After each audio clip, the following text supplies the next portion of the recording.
Hello guys, ഇതൊരു ചുരിദാർ മെറ്റീരിയലാണ്. അപ്പോൾ ഇതൊന്ന് കട്ട് ചെയ്യാൻ പോണ വീഡിയോ ആണ് ഞാനിപ്പോൾ എടുക്കാൻ പോണത്. ഇത് ഇന്നലെ ഞാൻ വെട്ടിയ പാൻറ്റാണ്. പാൻറ്റിൻ്റെ പീസ് ഇത് ഓൾറെഡി ഞാൻ ഇട്ടിട്ടുണ്ടായിരുന്നു പാൻറ്റ് വെട്ടുന്നത്. അപ്പോൾ നമുക്ക് ടോപ്പ് എങ്ങനെ വെട്ടണമെന്ന് ഞാൻ കാണിച്ചു തരാം. അതാദ്യം ലൈനിങ്ങിലാണ് ഞാൻ ആദ്യം വെട്ടുന്നത്. ലൈനിങ് വെട്ടിയിട്ട് ആ ലൈനിങ്ങാണ് നല്ല പീസിൽ വെച്ചിട്ട് ഞാൻ കറക്റ്റായിട്ട് വെട്ടിയെടുക്കുന്നത്.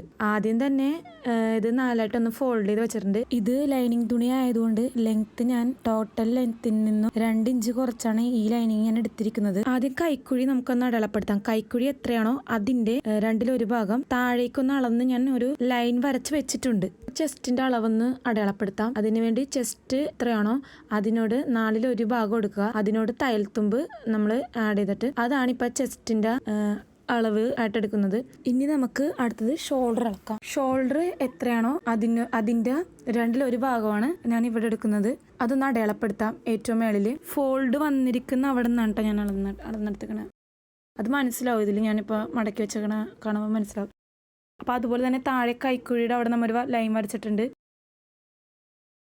അവിടെ അങ്ങോട്ടേക്ക് നേരെ ഒരു ലൈൻ വരച്ചു കൊടുക്കാം. ഇനി കൈക്കുഴി വെട്ടാൻ വേണ്ടിയിട്ടാണ് അങ്ങനെ വരച്ചു കൊടുക്കുന്നത്.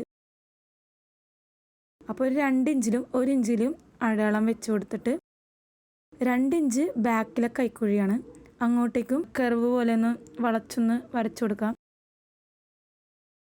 ഫ്രണ്ടിലെ കൈക്കുഴി ഉള്ളിലേക്ക് കുഴിച്ചിട്ടാണ് ഞാൻ വരച്ചു കൊടുക്കുന്നത്. അപ്പോൾ ഫ്രണ്ടിലെ കൈക്കുഴിയായി, ബാക്കിലെ കൈക്കുഴിയായി. ബാക്ക് ആദ്യം വെട്ടിയതിന് ശേഷമേ ഫ്രണ്ടിലെ കൈക്കുഴി വെട്ടുകയുള്ളൂ. പിന്നെ സ്ലിറ്റും. ഇത് സ്ലിറ്റ് ചുരിദാറായതുകൊണ്ട് സ്ലിറ്റിൻ്റെ ഭാഗം അടയാളപ്പെടുത്തണം. അപ്പോൾ സ്ലിറ്റ് എത്രയാണോ അതിനോട് ഒരു 1/2 ഇഞ്ച് കൂട്ടിയിട്ടാണ് ഇവിടെ അടയാളപ്പെടുത്തി കൊടുക്കേണ്ടത്. കാരണം മേളിൽ തയ്യൽത്തുമ്പോൾ ഒരു 1/2 ഇഞ്ച് പോണതുകൊണ്ടാണ് അങ്ങനെ അളക്കുന്നത്. അപ്പോൾ സ്ലിറ്റിൻ്റെ അവിടെ എത്രയാണോ വണ്ണം അതും കൂടി ഒന്ന് അടയാളപ്പെടുത്തി കൊടുക്കണം. കാരണം ചെസ്റ്റിൻ്റെ അവിടുത്തെ വണ്ണമായിരിക്കണമെന്നില്ല സ്ലിറ്റിൻ്റെ അവിടെ. ഇനി നമുക്ക് വേസ്റ്റിൻ്റെ അവിടുത്തെ അളവ് അടയാളപ്പെടുത്താം. വേസ്റ്റിൻ്റെ അവിടെ എന്ന് വെച്ചാൽ നമ്മൾ ചെസ്റ്റിൽ എങ്ങനെയാണ് എടുത്തത് അതിൻ്റെ 4/1 ഭാഗത്തിനോട് തയ്യൽത്തുമ്പ് കൂട്ടിയിട്ടാണ് ഇവിടെ അടയാളപ്പെടുത്തുന്നത്. ഇനി നമുക്കത് വരച്ചു കൊടുക്കാം. നമുക്ക് വെട്ടേണ്ടല്ലേ, അപ്പോൾ വെട്ടേണ്ട അവിടെ കൂടി ഒന്ന് അതൊന്ന് വരച്ചു കൊടുക്കാം.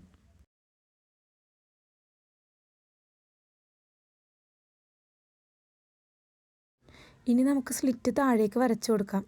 അപ്പോൾ ഈ ചുരിദാർ ഞാൻ സ്ട്രെയിറ്റ് താഴേക്കല്ല ലൈൻ വരച്ചു കൊടുക്കുന്നത്. ഇച്ചിരി ചരിച്ചാണ് വരക്കണത്. വേറെ ഒന്നുമല്ല, ഇച്ചിരി ഒതുങ്ങിയിരിക്കാൻ വേണ്ടിയിട്ടാണ്.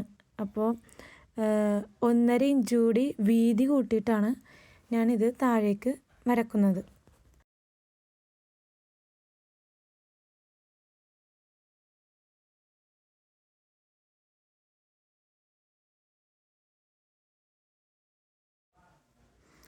അപ്പോൾ ഫ്രണ്ടും ബാക്കും ഒന്ന് മനസ്സിലാവാൻ വേണ്ടി എഴുതി വെക്കണതാണ്.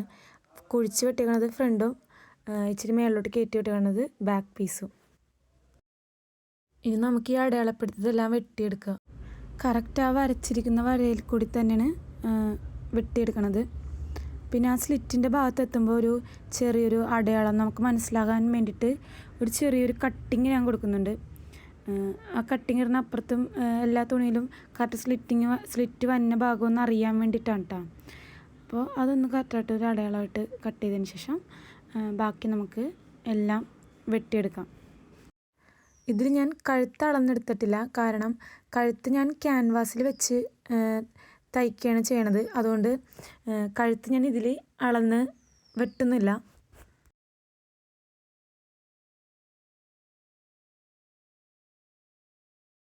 അപ്പോൾ ഇനി ശ്രദ്ധിക്കേണ്ടത്, നമ്മൾ കൈക്കുഴി ബാക്കിൽ അടയാളപ്പെടുത്തിയിട്ടുണ്ടല്ലോ, അവിടെ കൂടിയാണ് ആദ്യം നമ്മൾ കട്ട് ചെയ്തെടുക്കേണ്ടത്. അതാണ് ആദ്യം കട്ട് ചെയ്ത് മാറ്റിയിട്ട് എല്ലാ കട്ടിങ്ങും കഴിഞ്ഞ ശേഷം ഫ്രണ്ടിലെ പീസ് മാത്രം, അതായത് ഫ്രണ്ടിലെ തുണി മാത്രം സെപ്പറേറ്റ് എടുത്തിട്ട് അത് മാത്രം പിന്നീടാണ് നമ്മൾ കട്ട് ചെയ്തെടുക്കേണ്ടത്. പിന്നെ നെക്കിൻ്റെ സെൻറ്ററിലായിട്ട് ചെറിയൊരു അടയാളത്തിന് വേണ്ടി ചെറിയൊരു കട്ടിങ് കൊടുക്കുന്നുണ്ട്. കാരണം ക്യാൻവാസ് വെക്കുമ്പോൾ നമുക്ക് സെൻറ്റർ മനസ്സിലാവാൻ വേണ്ടിയിട്ടാണ് അങ്ങനെ ഒരു കട്ടിങ് കൊടുക്കുന്നത്. അപ്പോൾ ഇനി ഞാൻ ബാക്കിലെ പീസ് ഞാൻ എടുത്ത് മാറ്റണേണ്.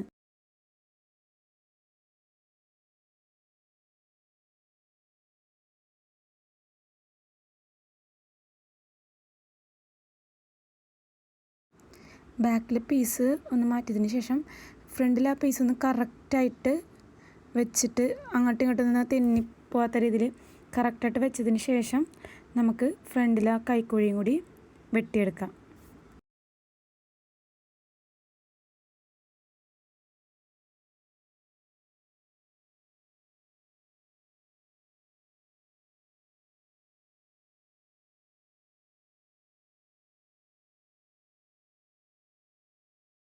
ഇനി നമുക്ക് ഈ ലൈനിങ് തുണി നല്ല പീസിലിട്ട് വെട്ടാം. അപ്പോൾ ഞാനിത് ആദ്യം എടുത്തിരിക്കുന്നത് ഫ്രണ്ട് പീസാണ്. ഫ്രണ്ടിൽ ആദ്യം ശ്രദ്ധിക്കേണ്ടത് വർക്കൊക്കെ ഉള്ളതാണെങ്കിൽ വർക്കൊക്കെ കറക്റ്റായിട്ട് വന്ന രീതിയിൽ മടക്കി പിൻ ചെയ്ത് വെച്ചതിന് ശേഷമേ നമ്മൾ ഈ ലൈനിങ് തുണി അതിൻ്റെ മുകളിൽ വെച്ചിട്ട് കട്ട് ചെയ്യാൻ പാടുള്ളൂ. അപ്പോൾ അതെപ്പോഴും ശ്രദ്ധിക്കണം. പിന്നെ ചെയ്യേണ്ടത് നല്ല തുണിയിൽ ആദ്യം ലെങ്ത്ത് എടുക്കുമ്പോൾ ലെങ്ത്തിനോട് തയ്യൽത്തുമ്പ് താഴെ എത്രയാണോ കൊടുക്കുന്നത് അതും മേളിലൊരു 1/2 ഇഞ്ചും കൂടി കൂട്ടിയിട്ട് വേണം നമ്മൾ നല്ല പീസ് വെട്ടുമ്പോൾ ലെങ്ത്ത് എടുക്കേണ്ടത്. ബാക്കി വിട്ടും ബാക്കിയെല്ലാം നമ്മുടെ ഈ ലൈനിങ്ങിലുള്ള സെയിം അളവിൽ വെട്ടുക. അപ്പോൾ അതാണ് ഇതിൽ ശ്രദ്ധിക്കേണ്ടത്. അപ്പോൾ ഞാനിതിൽ ലെങ്ത്ത് എടുക്കുന്നത് എങ്ങനെയെന്ന് വെച്ചാൽ ടോട്ടൽ ലെങ്ത്തിനോട് മേളിലൊരു 1/2 ഇഞ്ച് തയ്യൽത്തുമ്പും താഴെ 1 ഇഞ്ചാണ് തയ്യൽത്തുമ്പ് എടുക്കണം. അങ്ങനെ 1.5 ഇഞ്ച് തയ്യൽത്തുമ്പാണ് ഞാൻ എടുക്കാറ്.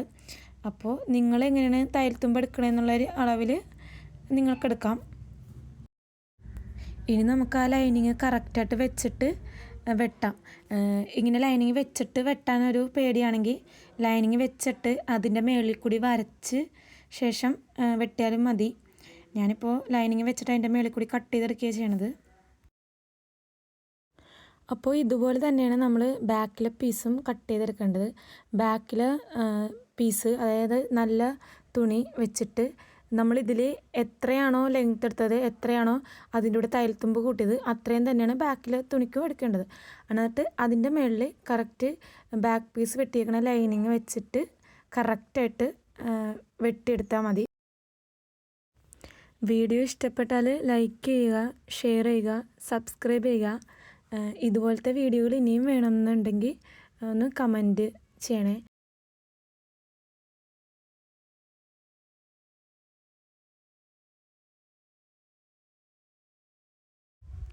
അപ്പോൾ ഇന്നത്തേക്ക് ഇത്രയേ ഉള്ളൂ.